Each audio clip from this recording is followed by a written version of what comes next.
ഉത്തർപ്രദേശിലെ ഗ്യാൻവാബി പള്ളിയിൽ പുരാവസ്തു വകുപ്പ് നടത്തിയ സർവേയുടെ റിപ്പോർട്ട് ഇപ്പോൾ ചർച്ചയായിക്കൊണ്ടിരിക്കുകയാണ്.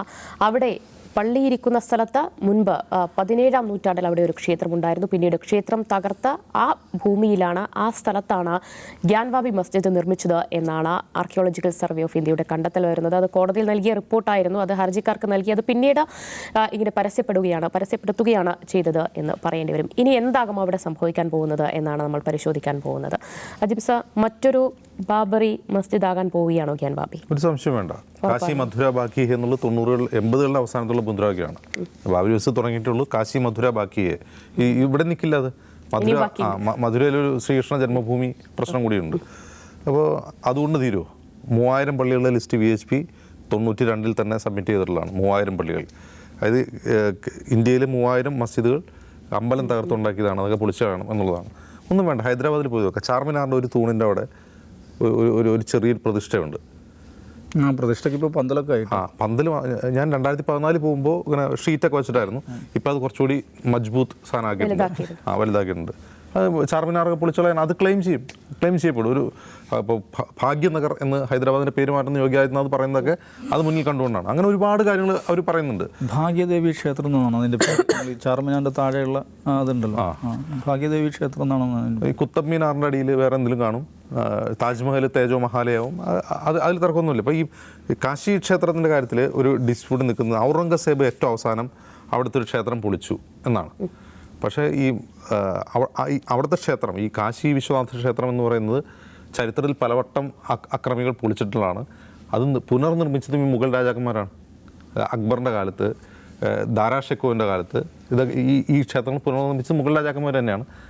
പൊളിച്ചിട്ടുണ്ടെന്ന് പറയുന്നത് ഔറംഗസേബ് അത് പൊളിച്ചിട്ടുണ്ടെന്ന് നോക്കുമ്പോൾ ഈ ഇപ്പം നിലനിൽക്കുന്ന പള്ളിയുണ്ടല്ലോ, എന്താ പള്ളിയുടെ ഒരു ഗ്യാൻവാപ്പിയുടെ പള്ളിയുടെ ആളുകൾ സുപ്രീം കോടതി കൊടുത്തിട്ടുള്ള ഹർജിയിൽ പറയുന്നത് ഔറംഗസേബ് അങ്ങനെ ഒരാളായിരുന്നില്ല, അവിടെ അങ്ങനെ പൊളിച്ചിട്ടില്ല.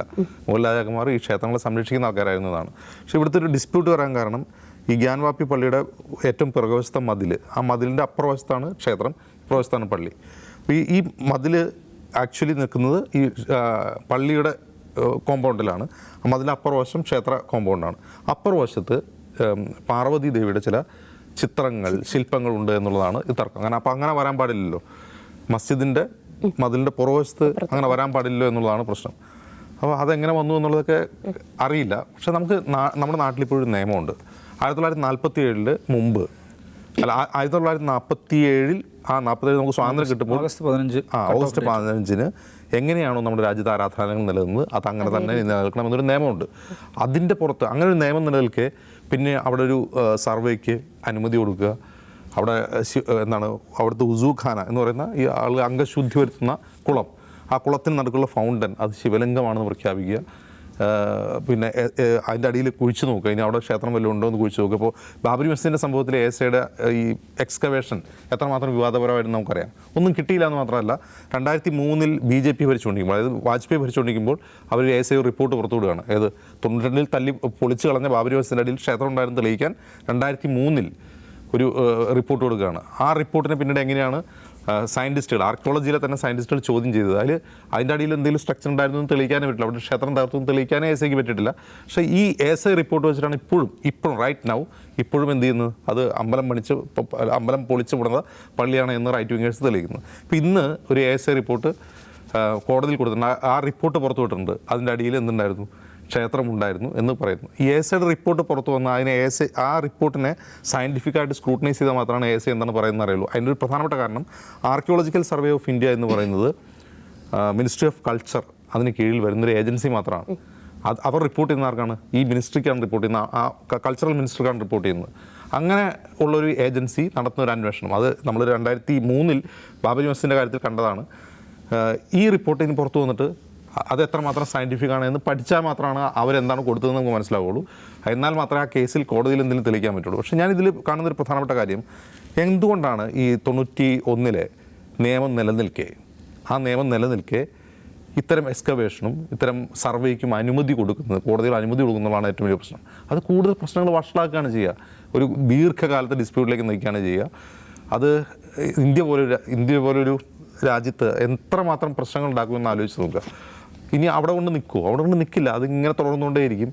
അത് തുടർന്നുകൊണ്ടിരിക്കുക എന്ന് പറഞ്ഞാൽ ഒന്ന് ആലോചിച്ച് നോക്കുക. ഇപ്പോൾ ഈ ബാബരി മസ്ജിദിൻ്റെ ആ വിഷയം, ആ ഇഷ്യൂ എത്രമാത്രം നമ്മുടെ നാടിന് പരിക്കേൽപ്പിച്ചിട്ടുണ്ട്.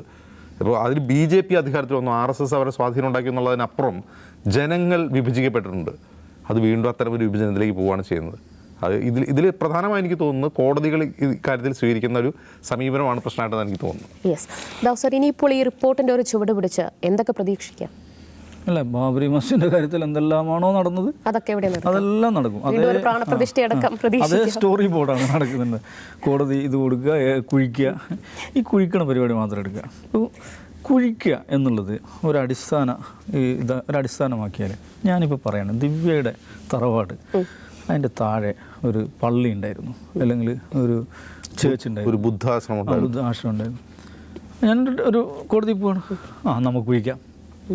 ഇങ്ങനെയാണ് കോടതി ചെയ്യേണ്ടത്. ശരിയാണ്. ഇപ്പം ഒരു ഡിസ്പ്യൂട്ട് ഒരാൾ റേസ് ചെയ്യുമ്പോൾ എന്നാൽ കുഴിക്കുക എന്ന പരിപാടി വെച്ച് കഴിഞ്ഞാൽ ഇന്ത്യയിൽ എല്ലായിടത്തും കുഴിക്കാൻ പറ്റുമല്ലോ. സുപ്രീം കോടതിയുടെ അടിയിൽ ഇങ്ങനെ പഴയ ഒരു സ്തൂപം ഉണ്ടായിരുന്നു, ഒരു കാവുണ്ടായിരുന്നു, അല്ലെങ്കിൽ ഒരു പ്രതിഷ്ഠ ഉണ്ടായിരുന്നു. നമുക്ക് കുഴിക്കുക എന്ന് പറയാം. എൻ്റെ ഒരു ടീം വരിക, കുഴിക്കുക, എൻ്റെ ഒരു റിപ്പോർട്ട് കൊടുക്കുക, അതിന് ബഹളം ഉണ്ടാകുക.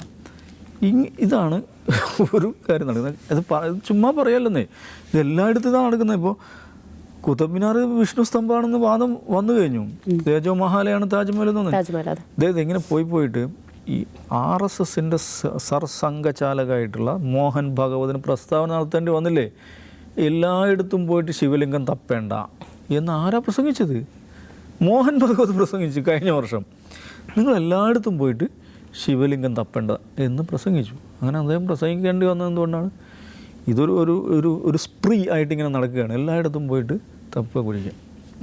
ഓക്കെ, ഇനി ഇങ്ങനെ ഇത് കുഴിക്കുക, അല്ലെങ്കിൽ പഴയ കാലത്ത് നടന്നിട്ടുള്ള അധിനിവേശങ്ങൾ, അല്ലെങ്കിൽ പിടിച്ചെടുക്കൽ, പഴയ കാലത്ത് രാജാക്കന്മാരുടെ കാലങ്ങളിൽ അധിനിവേശങ്ങളും പിടിച്ചെടുക്കലുകളും തകർക്കലുകളും ഒക്കെ ഇഷ്ടം പോലെ ഉണ്ടായിട്ടുണ്ടാവാം. അത് എല്ലാ ഭാഗത്തും ഉണ്ടായിട്ടുണ്ടാവും. അത് ഇന്ന് സുപ്രീം കോടതിയൊക്കെ ഇടപെട്ട് അത് റിവേഴ്സ് ചെയ്യുകയാണ് എന്ന് വെക്കുക. എന്തെല്ലാം റിവേഴ്സ് ചെയ്യേണ്ടി വരും? ഇപ്പോൾ ശബരിമലയെക്കുറിച്ച് ബുദ്ധ വിഭാഗത്തിന് അതിശക്തമായ ആർഗ്യുമെൻ്റ് ഉണ്ട്. അതെന്താണ്? അത് ബൗദ്ധക്ഷേത്രമായിരുന്നു. കൊടുങ്ങല്ലൂർ അമ്പലത്തെക്കുറിച്ച് അവർക്ക് അതിശക്തമായ അഭിപ്രായമുണ്ട്. അത് ബൗദ്ധ ക്ഷേത്രമായിരുന്നു എന്നുള്ളത്. കേരളത്തിലെ 100 കണക്കിന് ക്ഷേത്രങ്ങളെക്കുറിച്ച് അവർക്ക് അങ്ങനെ ശക്തമായ നിലപാടുണ്ട്. എന്താണ് പുഷ്യാമിത്ര ശുങ്കൻ എന്ന് പറയുന്ന ഒരു രാജാവ് 84,000 ബുദ്ധക്ഷേത്രങ്ങളും സ്തൂപങ്ങളും തകർത്തിട്ടുണ്ട്. അത് തകർത്ത ക്ഷേത്രങ്ങൾ പണിതിട്ടുണ്ട് എന്ന വാദം അതിശക്തമായിട്ടുണ്ട്. ഇവൻ റോമിള തോഫറുടെ പുസ്തകത്തിൽ പോലും അതിനെക്കുറിച്ച് പറയുന്നുണ്ട്. അപ്പോൾ ഇവരെല്ലാം കൂടെ വരികയാണ്, കേസും കെട്ടുമായിട്ട് കോടതിയിൽ. ഇത് കൊടുങ്ങല്ലൂർ അമ്പലം തിരിച്ചു കിട്ടണം, മറ്റേ ശബരിമല തിരിച്ചു കിട്ടണം എന്ന് പറഞ്ഞിട്ട് വ്യവഹാരങ്ങൾ തുടങ്ങുകയും ആ വ്യവഹാരങ്ങൾ അനുവദിക്കുകയും ആ വ്യവഹാരങ്ങളുടെ പുറത്ത് ASI അല്ലെങ്കിൽ വേദന ഏജൻസി വന്ന് കുഴിക്കലും ഈ കുഴിക്കൽ പരിപാടിയും തുടങ്ങിക്കഴിഞ്ഞാൽ ഈ രാജ്യം എവിടെ നിൽക്കും എന്നൊരു പ്രശ്നമുണ്ട്. ഇതെവിടെയാണ്? അപ്പോൾ ആ ഒരു പ്രശ്നം അഡ്രസ്സ് ചെയ്തുകൊണ്ടാണ്, അങ്ങനെ ഒരു പ്രശ്നം ഇല്ലാതിരിക്കാൻ വേണ്ടിയാണ് പ്ലേസസ് ഓഫ് വേർഷിപ്പ് ആക്ട് 1991 പാസ്സാക്കിയത്. പ്ലേസസ് ഓഫ് വേർഷിപ്പ് ആക്ട് എന്താ പറയുന്നത്? 1947 ഓഗസ്റ്റ് 15 കട്ട് ഓഫ് ഡേറ്റ്. അന്ന് എങ്ങനെയാണോ ഇന്ത്യയിലെ ഒരു ആരാധനാലയത്തിൻ്റെ സ്ഥിതി, ആ സ്ഥിതി തുടരണം. അത് ഏത് വിഭാഗത്തിൻ്റെ ആണെങ്കിലും ആ സ്ഥിതി തുടരണം എന്നുള്ളതാണ് പ്ലേസസ് ഓഫ് വേർഷിപ്പ് ആക്ട്. പക്ഷേ അതിൽ ഒരു എക്സെപ്ഷൻ ഉണ്ട്. അതേതാണ്? റാം ജന്മഭൂമിയുടെ കാര്യത്തിൽ ഇപ്പോൾ കോടതിയിൽ ഒരു ഡിസ്പ്യൂട്ട് നടക്കുകയാണ്.